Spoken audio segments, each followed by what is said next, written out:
Hello,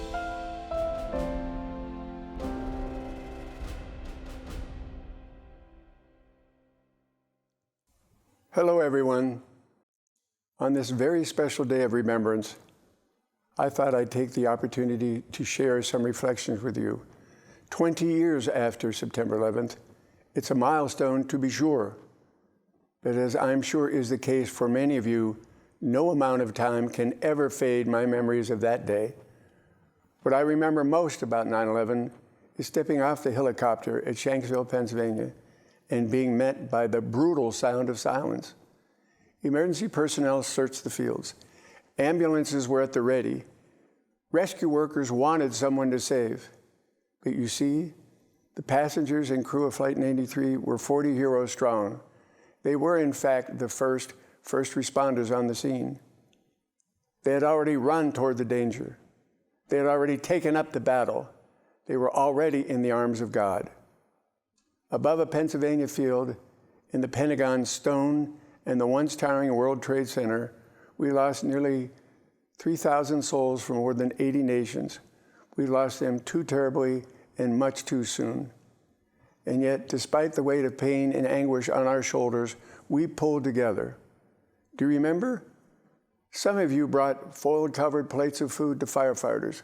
Others held candlelight vigils in cities, large and small. Stores ran out of flags. Schools and communities raised money for grieving families. On the steps of the Capitol, members of Congress sang, "God Bless America." At our country's worst moment, we survived on a uniquely American diet of kindness, generosity, and compassion. You may not find those words in any national security plan, but I can assure you, those concepts are just as critical to our national resilience as any component of our national defense. I know the country seems a bit fractured at the moment, and that the daily news headlines seem too much to bear.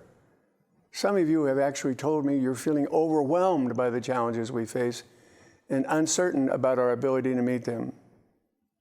But I would ask you to remember our shared values, our shared responsibility to one another, and the country we all cherish. That's been the hallmark of the American story writ large for the last 20 years, for the last 245 years, even in these last 20 months. Doctors, nurses, teachers, grocery clerks, truck drivers, people everywhere have pulled together to keep our economy moving, our students learning, and all of us healthy and safe. We are a nation of millions, of many colors and cultures, of many religions and political beliefs. But do you remember? We're also a nation of Rosie the Riveters, of Live Aid concerts and charity telethons, community bake sales and clothing drives. We are the hearts and billfolds that open daily for the vulnerable among us, our elderly neighbors, the hungry, the homeless, victims of hurricanes and earthquakes. That's who we are. That's in America's DNA. We know that our humanity toward one another is our saving grace. We know this not because we're always good to each other in the past or because we've always been a truly united states.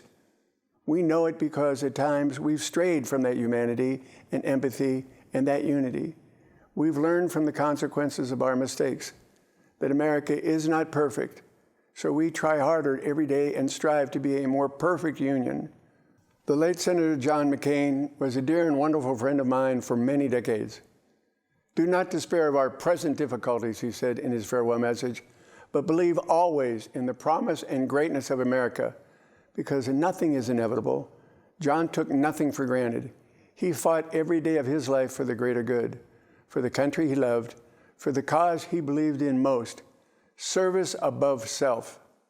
I am profoundly grateful for the opportunities I was given to serve my country, from soldier to secretary. I've seen America on its worst days and its best. I've seen people give all they had to give, and I'll never forget it. I'll never forget the silence on a Pennsylvania field one September morning, or the sacrifice of 40 heroes strong. I'll never forget all those we lost 20 years ago, too terribly and too soon. May we keep their memories close, as well as each other. God bless you, and may God continue to bless America.